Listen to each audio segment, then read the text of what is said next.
The psychology of people who laugh when they're hurt. Have you ever witnessed it? A moment of pure, unadulterated pain, a public humiliation, a stinging insult, a piece of devastating news, met not with tears, not with anger, but with a sudden, sharp, and deeply unnerving peal of laughter. It is a strange and disorienting sound, a laugh that does not warm the room, but chills it. It is a laugh that does not come from a place of joy, but from a place of profound and terrifying depth. In that moment, you are in the presence of one of the most complex, most misunderstood, and most psychologically fascinating of all human archetypes, the person who laughs when they are hurt. You have likely looked at this person with a sense of profound and disorienting confusion. You see their laughter as a sign of their madness, of their insincerity, of a deep and pathological disconnect from reality. You may feel a flicker of anger, of a sense that they are not taking their own pain or your own seriously.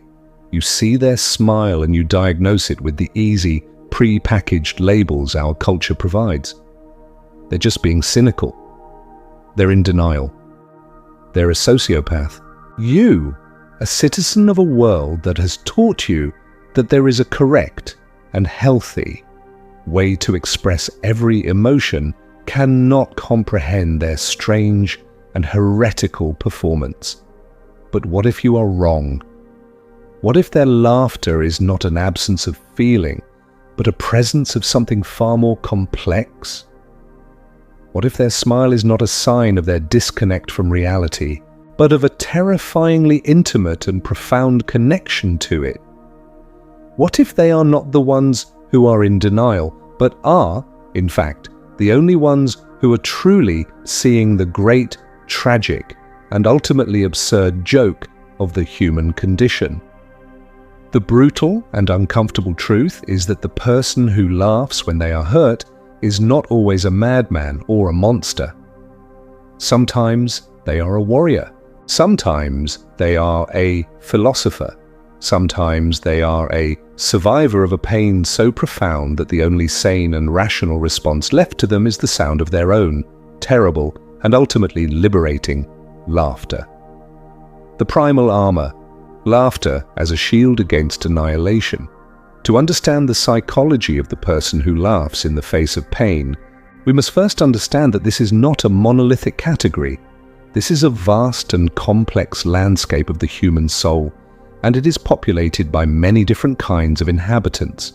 And for many, the roots of this strange and paradoxical reflex lie in a deep and primal wound.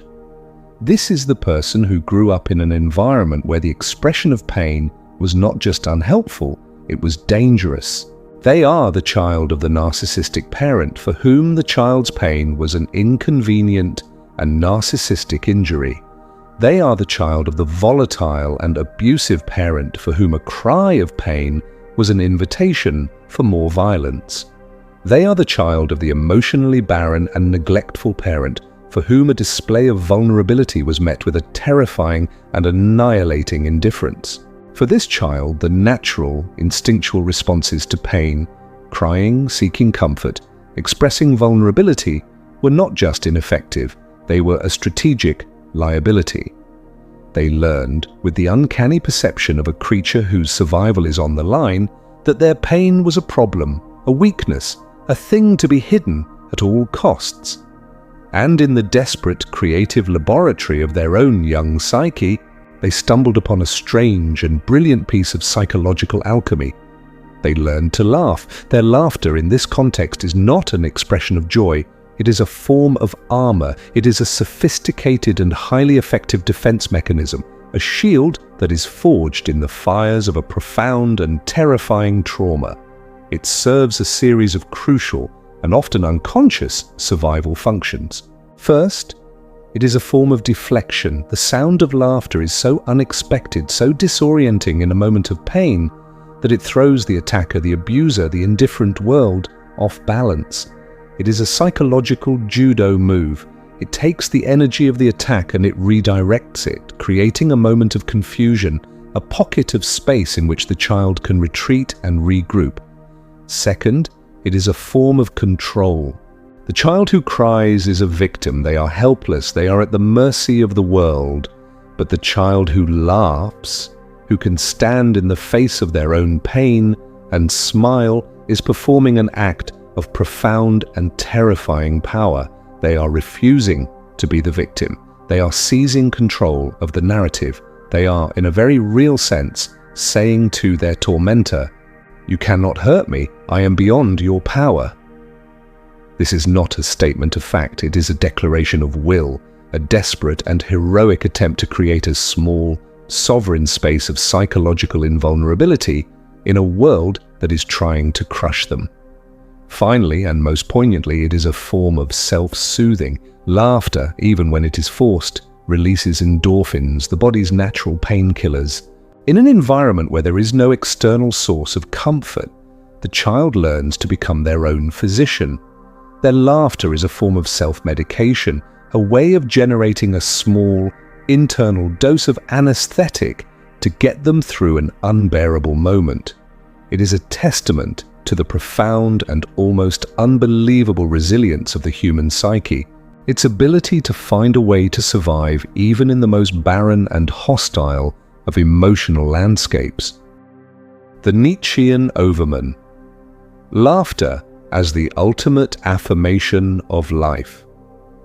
But there is another kind of person who laughs when they are hurt, a person whose laughter comes not from a wound, but from a profound and terrifying strength. This is the person who is not just deflecting pain, but is, in a very real sense, embracing it. This is the laughter of the philosopher, of the warrior, of the artist, of the soul.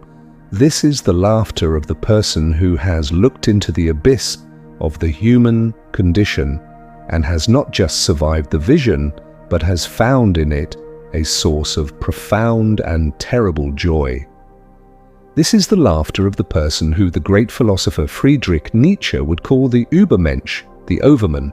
For Nietzsche, the modern world, with its slave morality, is a system that has taught us to see suffering as a mistake, as a sign that something has gone wrong, as a problem to be eliminated.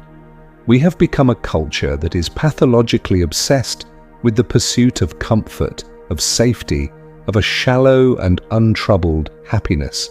We have become, in his devastating term, a civilization of last men who desire nothing more than a long, pleasant, and utterly meaningless life. The Nietzschean soul, the independent mind, the person who is striving to become more than they are, sees this worldview with a profound and visceral contempt.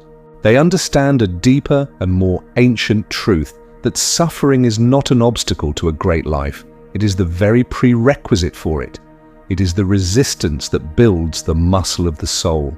It is the hammer that forges the raw, chaotic, and immoral material of our nature into something hard, something beautiful, something worthy of the name of self. As Nietzsche famously wrote, "That which does not kill me makes me stronger." The laughter of this person, in the face of their own pain, is the ultimate expression of this life-affirming philosophy. It is not a denial of the pain, it is a triumphant yes to it.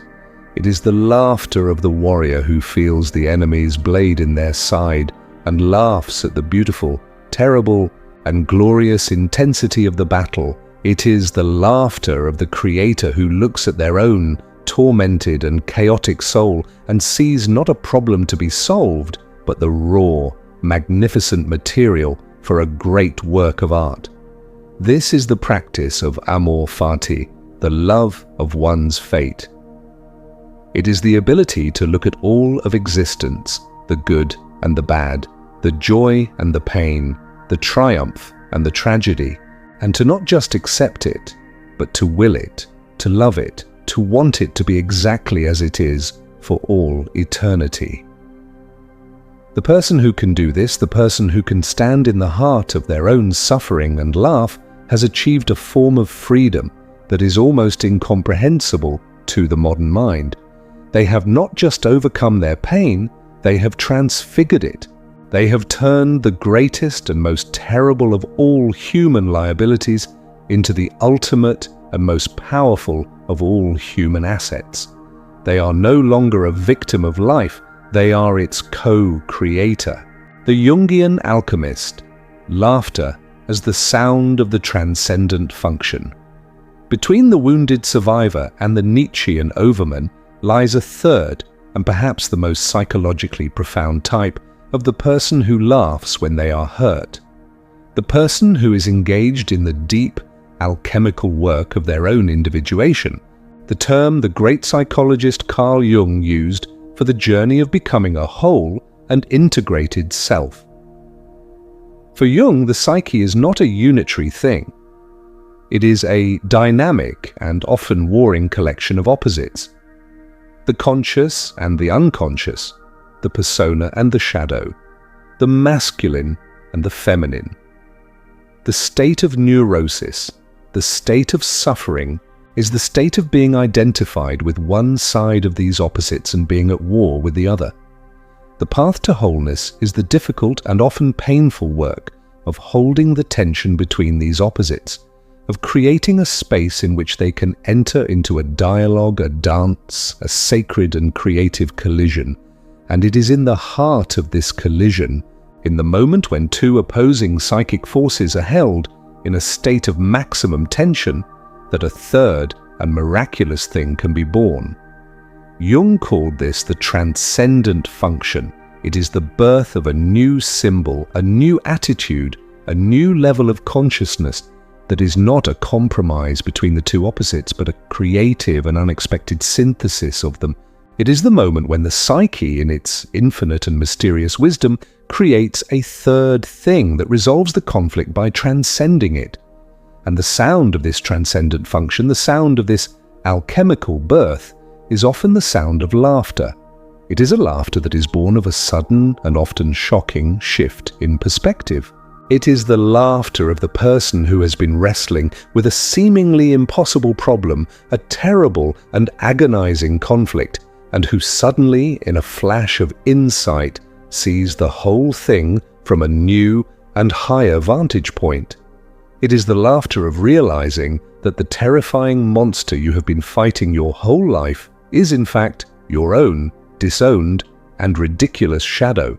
It is the laughter of seeing the absurd and tragic comedy of your own ego's desperate and futile attempts to control the uncontrollable.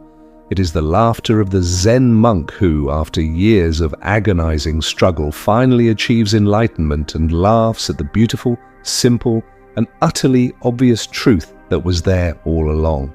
This is not the cynical laughter of the nihilist who believes that nothing matters. It is the profound and joyful laughter of the mystic who has seen that everything matters, but in a way that is far stranger, far more beautiful, and far more paradoxical than their small, rational mind could ever have possibly imagined. It is the sound of the ego's surrender to a higher and wiser intelligence. It is the sound of the soul coming home to itself. The path of the laughing warrior, the choice before the modern soul. What then can we learn from these strange and often misunderstood figures, these people who laugh in the face of their own pain? They are not just psychological curiosities. They are a mirror. They are a profound and uncomfortable reflection of our own deep and terrified relationship with suffering. They show us how much we have come to fear the very thing that is the prerequisite for all our growth, all our wisdom, and all our strength. The path of the person who laughs when they are hurt, whether it is the path of the survivor, the overman, or the alchemist, is the path of the laughing warrior. It is the path of the person who has, for whatever reason, been forced or has chosen to find a way to not just endure the terrible and unavoidable reality of human suffering, but to engage with it, to dance with it, and to ultimately transfigure it into a source of power, of meaning, and of a strange and terrible joy. The journey for the person who is trapped in the painful and compulsive laughter of a primal wound is the journey of transforming that laughter from an unconscious defense into a conscious choice. It is the work of healing the inner child who was never allowed to cry, of learning that it is safe to be vulnerable, and of finally arriving at a place where laughter is no longer an armor, but is one of a vast and beautiful array of authentic, emotional responses to the world.